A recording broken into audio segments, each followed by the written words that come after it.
On est tous très contents d'être arrivés en finale. On sait que c'est quelque chose d'important pour le pays, pour le peuple.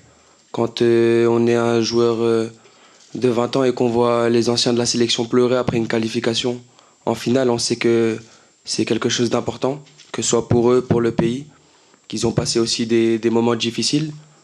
Donc on est tous excités pour jouer cette finale et donner le meilleur de nous-mêmes devant le peuple. Moi, c'est simple, je pense qu'elle a commencé il y a un peu moins de 2 ans quand j'ai eu la chance de pouvoir rejoindre le groupe.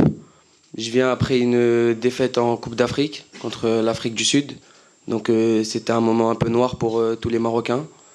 Et voilà, pendant 2 ans, avec notre sélectionneur, on a travaillé corps et âme sur le terrain et à l'entraînement pour pouvoir appliquer ces consignes et venir à la prochaine CAN le plus près possible. Et c'est chose faite. Aujourd'hui, on est à un match d'écrire l'histoire.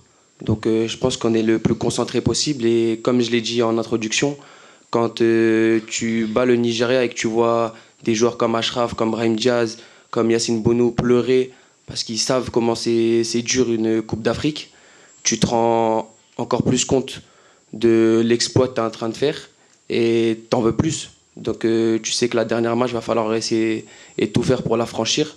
Donc on est prêt, on est concentré. Je suis très chanceux de pouvoir faire partie de cette aventure qui est pour l'instant incroyable et que j'espère qu'il le restera.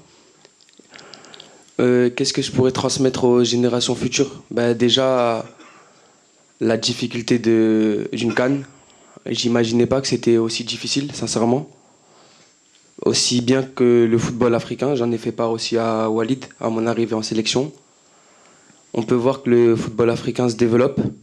Il y a de très très bons joueurs en Afrique, parfois même pas très connus. Et tu t'en rends compte durant les matchs. Donc oui, je pourrais leur apporter, on va dire, cette petite expérience que j'ai maintenant, durant mes 2 années en sélection, de la difficulté d'une CAN, la pression d'un peuple, les hauts et les bas, et qu'il faut savoir faire parfois le dos rond, assumer les critiques et aller vers l'avant, parce que c'est pas que nous, en tant que joueurs, qu'on le fait, c'est aussi pour le peuple marocain. Quand on peut voir la joie qu'on leur transmet, que ce soit dans les rues, qui font la fête jusqu'à pas d'heure, parce qu'ils nous aiment et ils nous supportent, ça nous donne envie de leur donner encore plus.